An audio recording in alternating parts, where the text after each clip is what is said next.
Hey guys, in this video, I'm gonna show you how to install GB WhatsApp. So let's get into it. Visit your web browser and download the file of GB WhatsApp latest version for Android.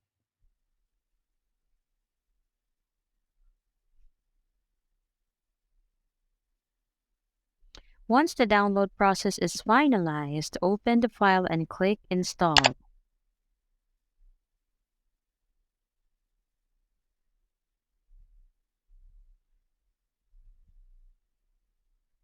The installation process will take a few minutes.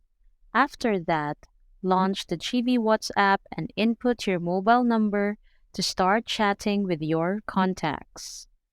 So that's all for this video, guys. If this video was helpful, please give us a like. And don't forget to subscribe to our channel so you don't miss out our new uploads. Thanks for watching, and I will see you in the next one.